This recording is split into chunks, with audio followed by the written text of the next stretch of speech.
just smacks of, like, a cheap, cynical corporate act of tokenism. 10 grand donation to charity from a company that makes £880, I worked out, per minute in profit.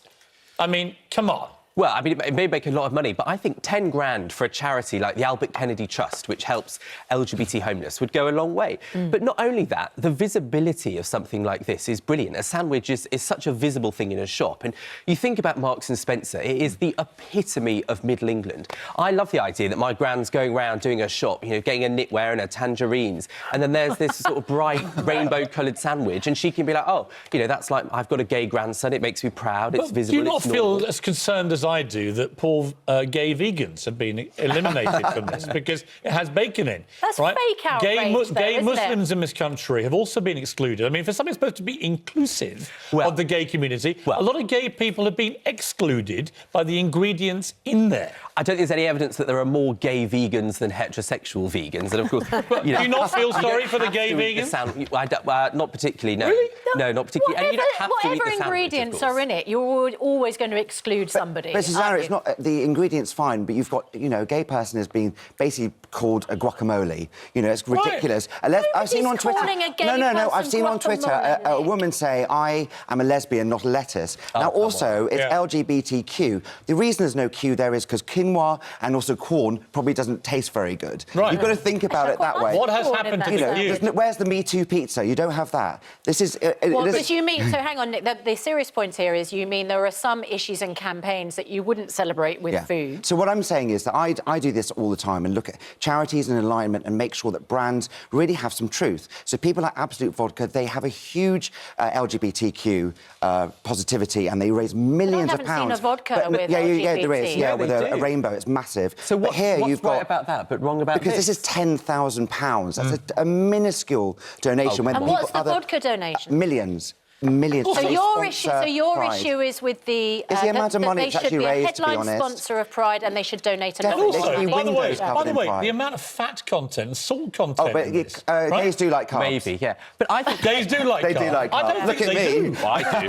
I love a carb. Piers, I don't think you're the one at the desk qualified to say. About what? Whether gay people like carbs How do you know? Well, because we have people here who are more qualified. You don't know anything about my sexuality. I know absolutely everything about your sexuality. How dare you make assumptions? I don't think you can lecture gay people about what they think about the sandwich. I'm not. I'm actually basing it on the reason that I got involved with this was a high-profile gay person went on Twitter ranting about this and saying how patronised they felt. And I actually agreed with him. And I was like, come on. Well, I mean, I'm literally a homosexual, so I think I have a good insight into it. Literally. As opposed to what? As opposed to what? As opposed to you, who's not straight middle-aged white man. Well, you're either homosexual or you're not. You're not Yeah, but I'm literally. gay and I'm a practising homosexual. And Right. you know, What are you practising? I'm a practising heterosexual. The thing that's so brilliant about this is that, and you'll probably agree with this, is that when you're gay, so often you don't see yourself reflected in the world around you. Yeah. I remember being a kid and, you know, coming from a family that didn't talk about these things. The idea that we could go to M&S and see a sandwich with rainbow on it. The idea that we could go down Oxford Street or go to any high street and see Pride with rainbows in the windows and glitter and things should like we that now would have, be good. okay, so should we now have transgender sandwiches? This is a transgender sandwich, Yeah. LGBT I mean exclusively a transgender sandwich, which is half, you know, cheese and pickle, half tuna cucumber. Would you find that offensive and patronising? I don't know about the ingredients, but if there was a food that raised money for trans causes, I would say, what a good thing. For me, it's about, you could have all these brands, you have all these different sandwiches or any food over Pride Month and 10% goes to the charity. There you go, you've done something really well. So you don't disagree with the idea? I don't disagree with the idea. I think it's great raising money. Yeah. What I don't like about it is basically saying, let's do a play on word for a BLT and go, oh, gay, so let's do guacamole, because we'll add that in. I find it offensive. Well, it's quirky, isn't it? And it doesn't taste good either. I prefer grape, I won't lie. That would be nicer. Come on, Nick, do you not find it patronising, really? No, I don't find it patronising. Pat you on the head and say, here's your sandwich. I think it's a good thing. And, you know, let's put this in context. I'm serious. I would feel patronised. In your working life, Piers, it was legal to sack someone in the workplace for a business, any business, just because they were gay. The idea that in about 15 years since the first Equality Act, we've come from that situation to big mainstream Middle England companies celebrating things and having products like this. But is a that's good not a thing. celebration. That, to me, is tokenism. I think there's a But big Nick, difference. actually, what it's done is raised exactly that It has raised conversation. this. That for many, many people, of course, it's a whole community which is now celebrated included. And for many people, it is still Yeah, but not. you're diluting it too. If you're a child at school and somebody says, "Oh, my mum's a lesbian," oh, well, like the lettuce in the sandwich, there's something there as well. But you wouldn't that have people are being kind other marginalised groups having to put up with this, would you? You wouldn't have a black sandwich. You wouldn't have a disabled sandwich. You wouldn't Well, have... no, you might You have wouldn't a know, would sandwich. you? No, you have sandwiches inspired by People gift would I think think the it's range like of products that raise Caribbean money and cultures.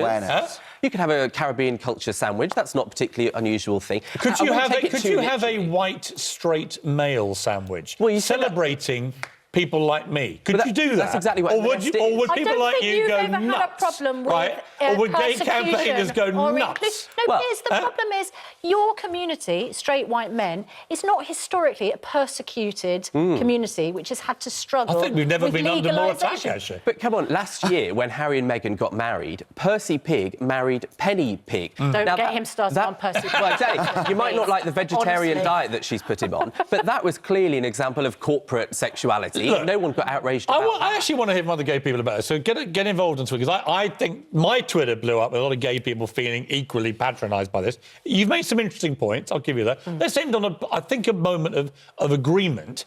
The Sultan of Brunei has backed down now from enforcing the death penalty if you're caught in a gay act, which is very magnanimous of him, the old bigot. But I think it's a good Was that thing that... because of the hotel? Well, I yeah, think exactly. the social Because of media the pressure, hotels. the social media pressure and the corporate pressure on the hotels there was a really good thing to watch, actually. And to watch the Sultan of Brunei just not get away with this disgusting medieval throwback in terms of punishing gay people in Brunei. I think he's got a long way to go, by the way, and there's still appalling oppression of gay people there. But I think we can probably all agree that is the kind of pressure on social media that is effective. Yeah, and it shows if an absolute monarchy can change its mind because of people and companies and profit margins, then just think what else we can do. You know, half of the Commonwealth countries still criminalise homosexuality. 10 countries still have the death penalty. We stand up for stuff like that, we can get a long way. Yeah. And I think using social media in that positive way is fantastic, and getting people, celebrities, everybody to really push it is a great way of driving. Yeah, And the real problem. how fantastic that a sandwich has Yeah. made Caused so us much. talk Exactly. about. Do you know those the biggest issues? problem I have with this sandwich, apart from the fact it disenfranchises gay vegans and gay Muslims, is that it is distasteful. It tastes nasty. Why does it taste- the it doesn't guacamole taste has ruined a good BLT, right? So if I was a gay person again, I'd be like, why have you created a really distasteful, off-putting sandwich? The trouble is, I can't taste it to dispute that. Right, because well, I I'm telling can't you, see look. Yeah, you're having a real problem trying it, aren't you? Blimey. I mean, It's almost finished. it's my first ever gay sandwich. You think it is? Yeah, you It think may it is, not be. exactly. Yeah. Genuinely. You may have inadvertently had a gay It won't be your sandwich last one before. either, I promise. Quite afraid I'm literally a homosexual. Wait till you have a baguette. Yeah. I'm not literally a You're homosexual. a little confused right now, aren't you? There would be over that nothing wrong if I sandwich? literally Welcome. was a homosexual. So, but I just... This is all we eat, Piers. Gays, that's all we Yeah. eat. Guacamole I sandwiches. couldn't imagine any gay person I know, and I have a lot of gay friends. I know that sounds terrible, but I do. Some of your best friends are gay, aren't they? Yes, they literally are. Some of the people in my ear right now are gay, right? I know that sounds a weird sentence, but they are. But I couldn't imagine any of them going through Marks and Spencer again. That's the sandwich I want, loaded with carbs, Sorry, we loaded with literally fat, have a gay loaded man with in salt, the studio, and Benjamin, who's disgusting just said guacamole exactly ruining that. the BLT. Yeah, exactly. I'm not a big fan of lettuce, though, but I like lesbians, but I'm less keen on lettuce, so I'll confess to that. I'm glad you clarified that. For us. Anyway, it's a good debate. Maybe I'm just making a fuss about nothing. I Oh, don't think so. really? Oh, really? In a statement, Marks and Spencer said, M&S has an amazing LGBTQ plus colleague So why have you network. left the Q's off then? They just couldn't fit them on the label. I'm not being funny. They say Q in their statement. They don't put Q. They've got it on the side, but that's what I'm saying. There's no food What does that Q, equates what does to Q stand for? Queer. Queer. Yeah, so it's kind of an umbrella term for other So minorities. they've been left out as well, right? So gay vegans, gay Muslims, queers, right? Has anybody been included in this inclusive gay sandwich? Yeah. They can do a range of LGBT. sandwiches. They should do a range, definitely. Yeah. I quite please. like a corn sandwich right now. You to know be what, honest. Marks and Spencer, you've had £1 million worth of publicity, get in your deep, fat corporate pockets, and if you really want to make a difference to gay charities, right, pay £1 million, not 10 grand. That's the tokenism I don't like. Pay $1 million for all the publicity that I have single-handedly brought you this morning, right? And then that's fine. It's called the Piers Morgan effect. Whenever he knocks a product, it flies off the shelf.